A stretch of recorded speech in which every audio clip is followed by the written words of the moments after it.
The life of a human being is a continuous search. From birth to death, we are constantly engaged in seeking something or the other. In childhood, we search for toys. In youth, we seek career, fame, and love. And as we grow older, we look for security, respect, and God. Our entire life becomes another name for this search. When we wake up in the morning, it feels like we must achieve something today. When we go to sleep at night, the worry persists about what we must attain tomorrow. But have you ever paused to think, who is this search for? Where will this race ultimately lead? Consider this: the things you want to attain, happiness, love, peace, or God, are they really outside of you? We assume that our goal is somewhere far away and we must reach it. But the truth is entirely the opposite. The source of everything you wish to attain is hidden within you. You have simply forgotten it. It's like a man searching the entire house for his glasses, opening cupboards, turning the bed upside down, unaware that the glasses are resting on his own eyes. This is our story. We knock on others' doors in search of love. We go to temples and mosques for peace. We lose ourselves in relationships and objects for joy. And in the end, we find that the moment of satisfaction was very brief, fleeting. Why? Because we assumed the real source lies outside. You are what you are searching for. Your soul is the joy you wish to attain. Your consciousness is the God you long to see.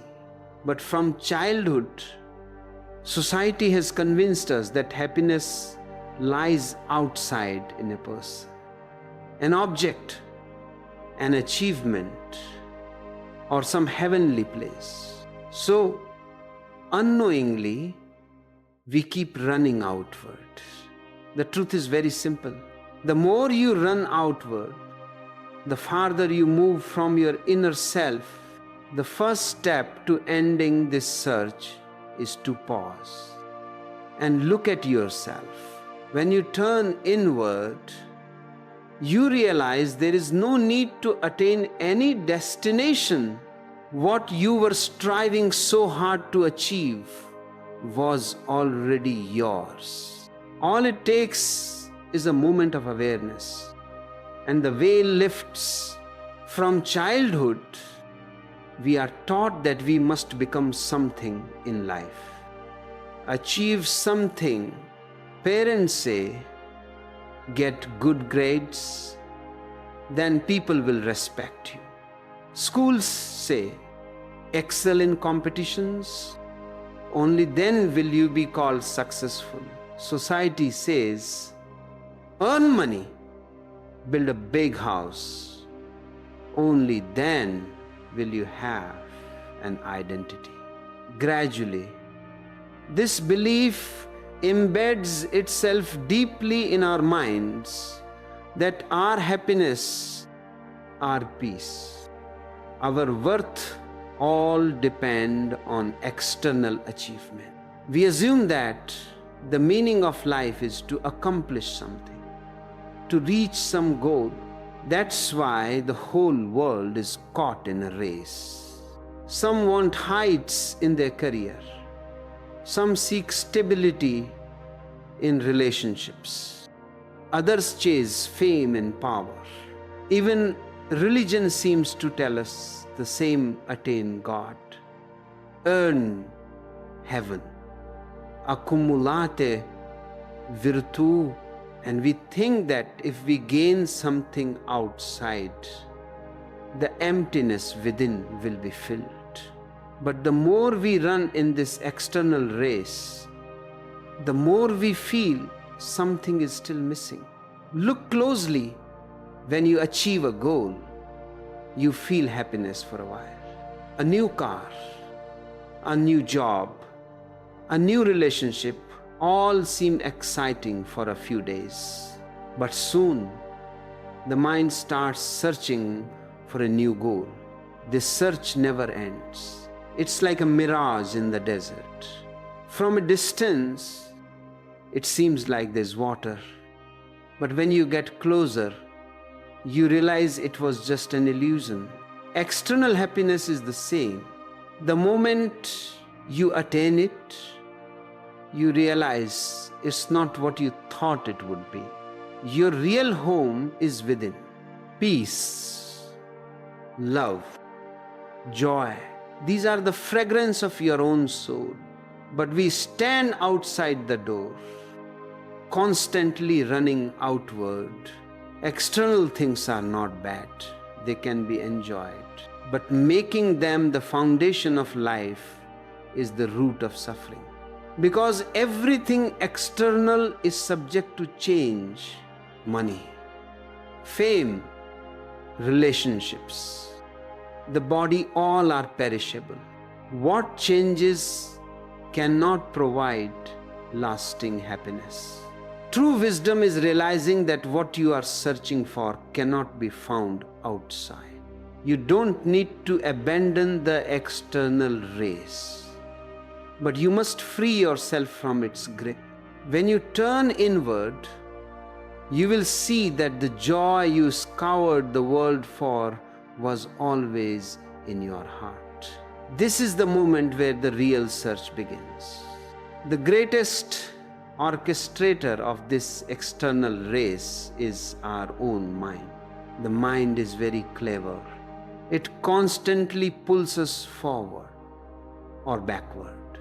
Sometimes it says, you need more. You must achieve more. Sometimes it shows sweet memories of the past.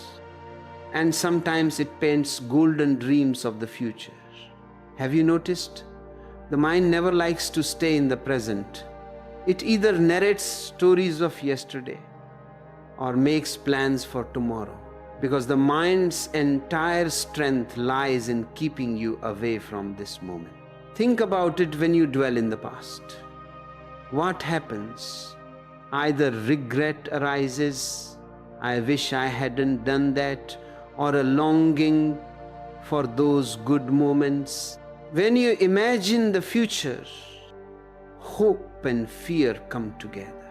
Hope makes you greedy, and fear makes you restless. Both throw you out of the present. This is the mind's game. It shows you things that keep you running. The mind's nature is to wander. It cannot stay in one place. If you try to catch it, it runs faster. That's why, during meditation, old thoughts, forgotten memories, or unknown fears suddenly surface. The mind fears that if you settle in this moment, its game will end, because the truth exists only in the present, not in yesterday, nor in tomorrow. The heart, your consciousness, always calls you inward. It says, pause, feel your breath, enjoy this moment. When you dive inward, you experience a deep, silent presence. That presence is not a thought, not a goal, just being. That is your true self. But the mind doesn't accept this. It repeatedly says, no, something is still missing. Achieve this first, then you'll find happiness. And you keep believing it. Remember, the mind is not bad. It's a tool. Just as eyes are for seeing, The mind is for thinking. The problem arises when we make the thinker the master. Once the mind becomes the master, it starts dragging us here and there. We think we are free, but in reality, we become puppets tied to the strings of the mind. True awareness is learning to observe the mind. When thoughts come, just watch them come and go. Don't try to hold or stop them, like clouds moving across the sky. Thoughts come and go. When you become the observer, the mind's grip loosens. In that moment, inner silence emerges.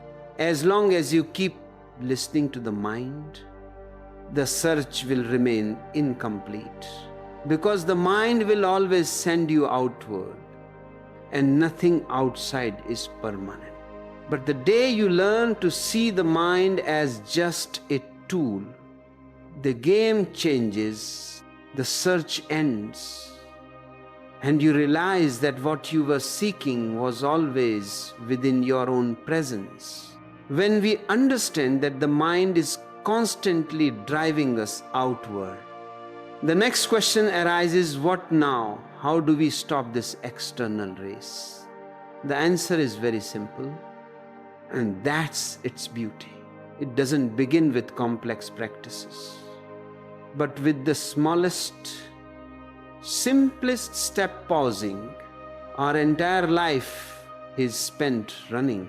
The moment we open our eyes in the morning, work, plans, worries, and desires start swirling in our minds. This race is so fast that we don't even think of stopping. But the first step to self-discovery is learning to pause for a few moments. Pausing doesn't mean you need to do anything, no prayers, no mantras, no special postures. Just stop where you are. Try a small experiment. Sit comfortably, close your eyes, and start feeling your breath. The breath goes in, comes out. Just observe it. No counting, no forcing. Just be a witness. In a few moments, you'll notice a crowd of thoughts, past experiences, future plans, or physical restlessness. This is the point where most people get scared and retreat. But this is the real beginning. You don't have to do anything. Just let the thoughts come and go. Don't try to stop them, because trying to stop them is also the mind's game. Simply observe that thoughts come, stay, and disappear. And as you watch, a wonderful discovery happens. You realize that thoughts keep changing, but there is a presence that never changes. This presence, this witness, is your true self. You are not what you think. You are not what you remember. You are the one who can see both thoughts and memories. Just as the sky watches clouds but is unaffected by them, you can watch the clouds of your mind. This is the state of being a witness. This is where the real journey begins, because now you understand that within you is a permanent center, always peaceful, aware, and full of joy. This experience doesn't come from books or gurus. It arises only from your own observation. The beginning is that simple pause. Feel your breath. Watch your thoughts. Anyone can do this practice. Whether you lead a busy life or are a simple householder, take a few minutes each day for yourself. Gradually, this silence will seep into your daily activities. You'll find that amidst external chaos, an inner peace remains steady. Remember, The first step may be small, but this small step opens the door to the entire journey. When you first recognize the witness within, you realize that what you were running after your whole life was waiting for you within. We've all seen our face in a mirror. The mirror doesn't create anything new. It only shows what already exists. If the mirror is clean, the face appears clearly. If it's covered in dust or fog, the face becomes blurry. The same applies to the experience of our inner self, our soul. Our true nature is always present, peaceful, joyful, complete. But to see it, we need a clean mirror. This mirror is our mind. Right now, our mind is covered in dust. What is this dust? It's our desires, fears, anger, jealousy, memories of the past, and worries about the future. Just as dust on a window blurs the view outside, this dust on the mind prevents us from seeing our true self. We think we need to attain some new experience or extraordinary power. But the truth is, we don't need to attain anything. We only need to clean this dust. Meditation is the name of this cleaning. When you sit in meditation, feel your breath and watch thoughts come and go without interference. The mind gradually becomes lighter as old thoughts, unwanted fears, and constant chatter quiet down. The mirror begins to shine. For the first time, you see the light within that was always there. This light is not imagination or a dream, but a direct experience. As the dust of the mind clears, a profound peace emerges, one that doesn't depend on external circumstances. With this peace comes joy, love, and a deep understanding that you are beyond the body and mind. You are not just a pile of thoughts. You are the witness of the consciousness in which everything happens. Remember, meditation is not about trying to gain something, but about removing the dust that covers the truth already present. Just as a clean mirror naturally shows the face, a quiet mind naturally reveals the soul. This is your true nature, peaceful, joyful, infinite. When someone recognizes their true nature, the greatest change in life is that nothing external needs to change anymore. People often think spirituality means renouncing everything, breaking relationship, quitting jobs, or disconnecting from society. But the truth is the opposite. When you recognize your inner self, you don't run away from life. You begin to live it with a new perspective. The first fruit of this recognition is a natural flow of love and compassion.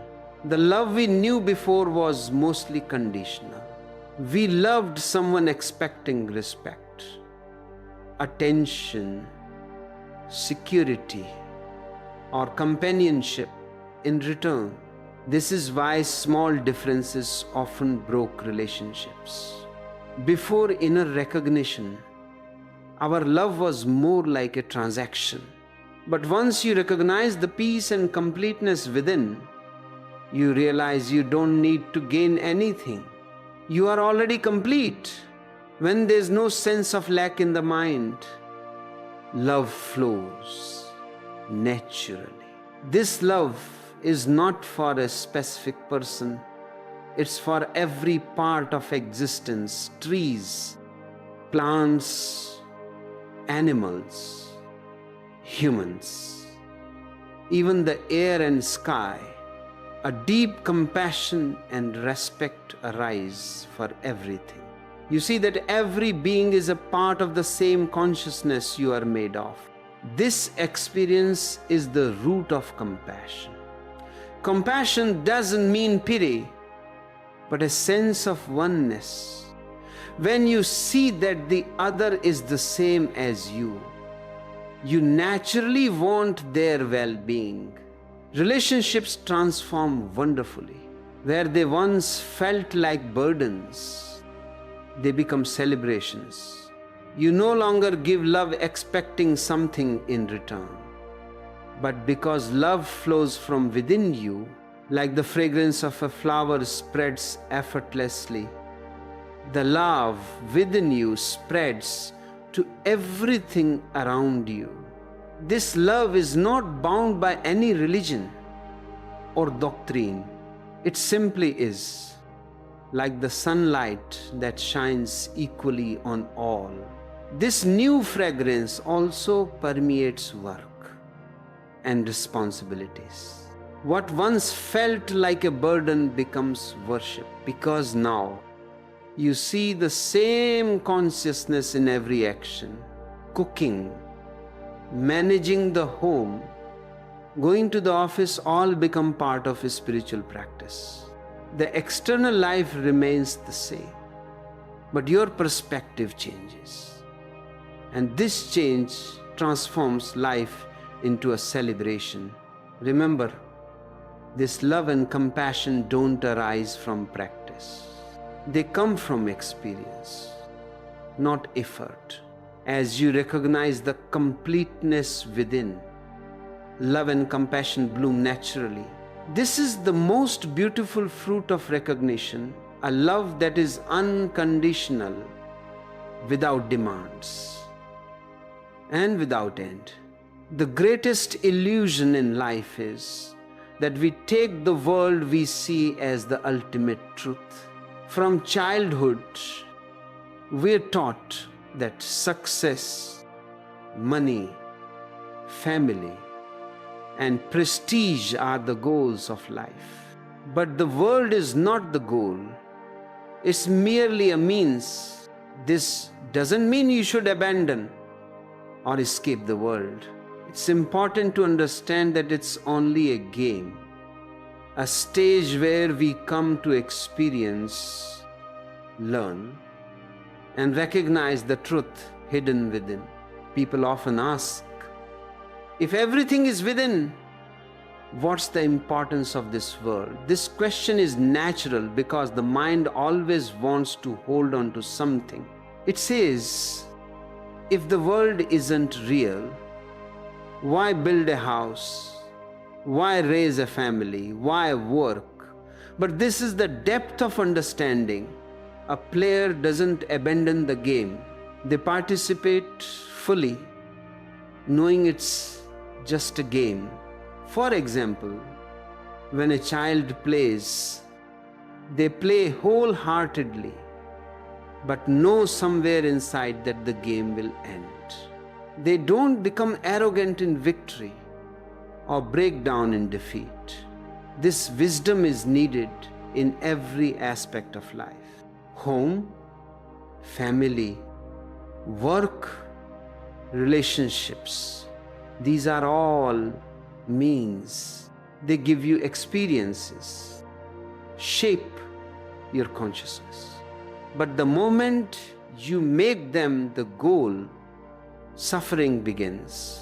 You start thinking, if my house isn't the biggest, if my job isn't prestigious, if people don't consider me great, my life is incomplete. This thought is the bondage, the illusion. You forget that you are the player, not the game. Understanding this is liberation. Play the game. Love. Work. Create. Laugh. Cry, but maintain the inner awareness that you are something more Your real home is beyond this body. Your true identity is beyond time and death.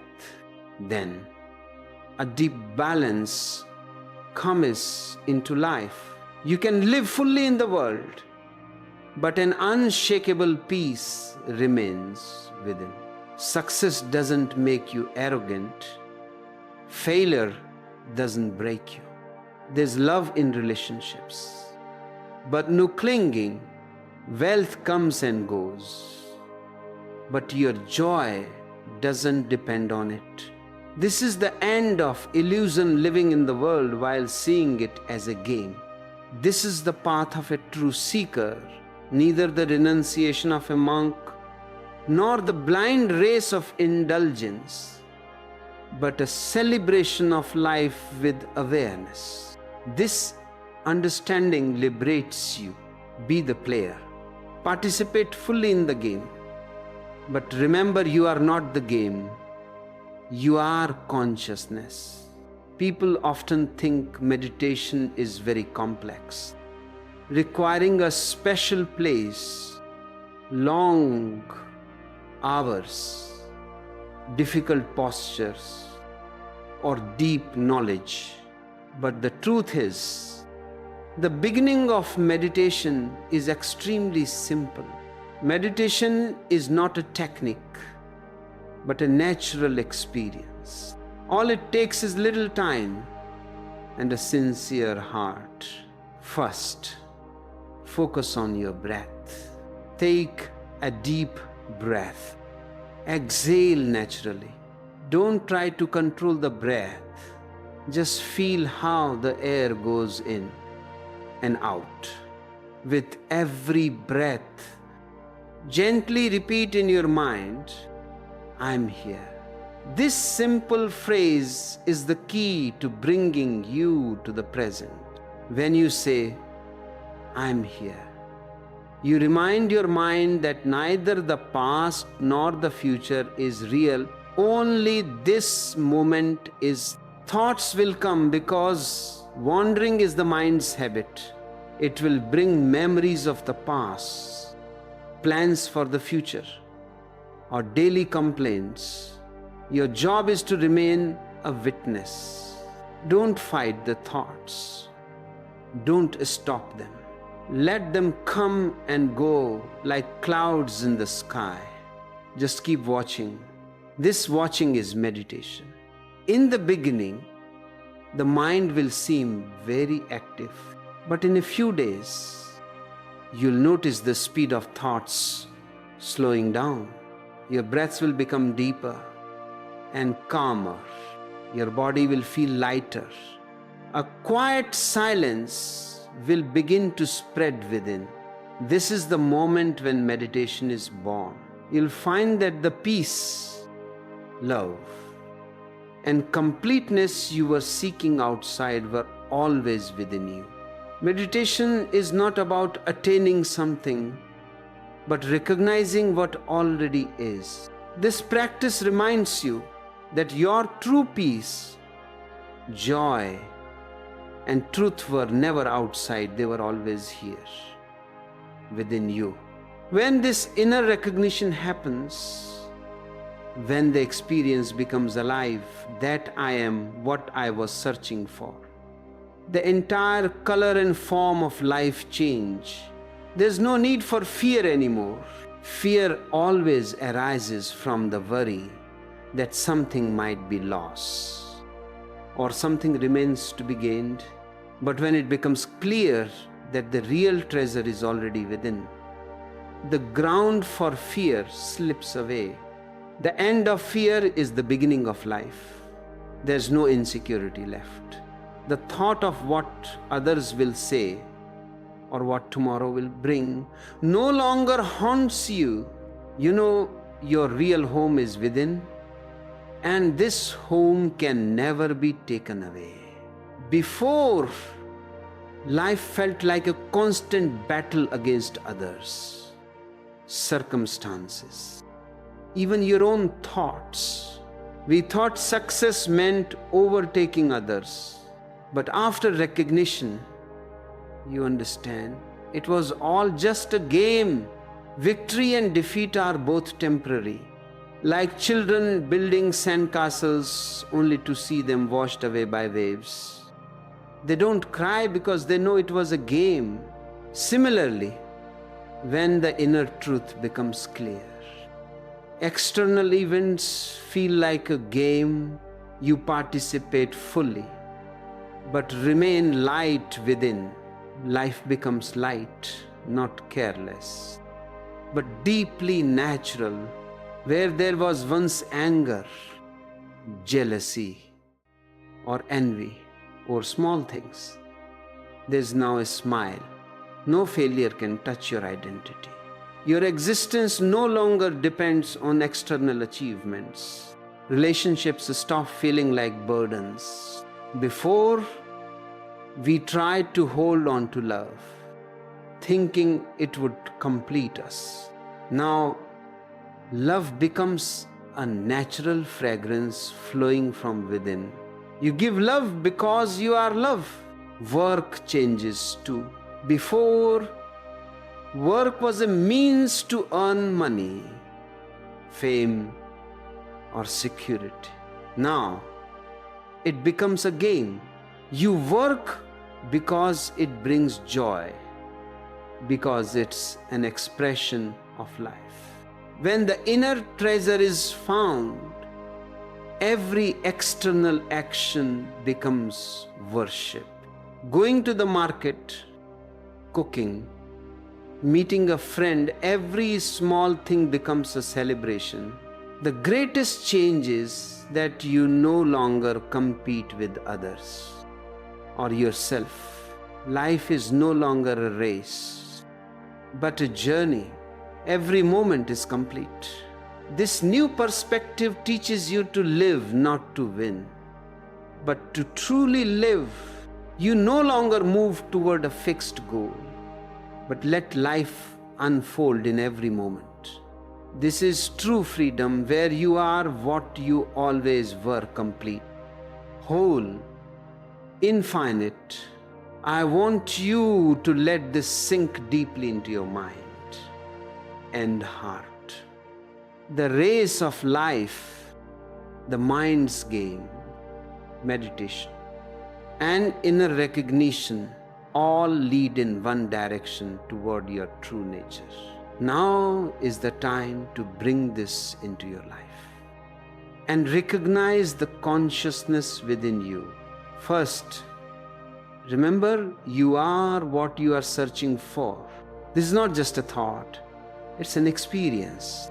We spend our lives running to attain something: happiness, peace, love, success.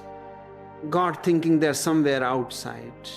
But through meditation and self-reflection, you'll see that this search was always within you. You are that consciousness, that witness, that source of joy and peace. You only need to recognize it.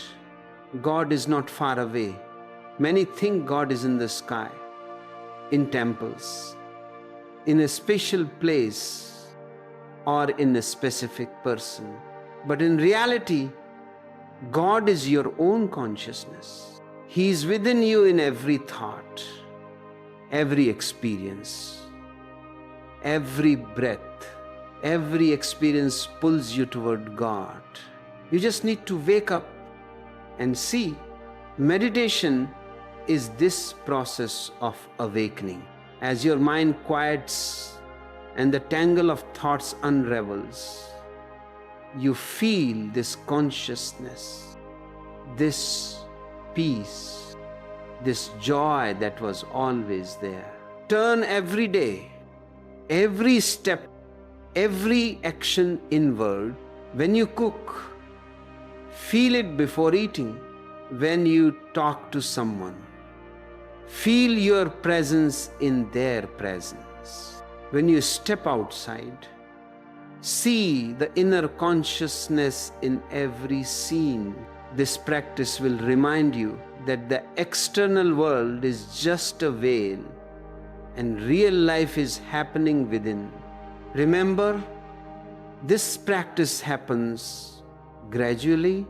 In the first day or week, you'll have small experiences, moments of peace, glimpses of joy, a little awareness. But as this practice becomes regular, your perspective on life will change. Fear, worry, desire, and expectations will gradually fade. You'll understand that what you were striving to attain was always within you. A wonderful realization also comes.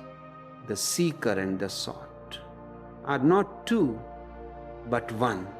Before, we thought the seeker was separate from what was sought.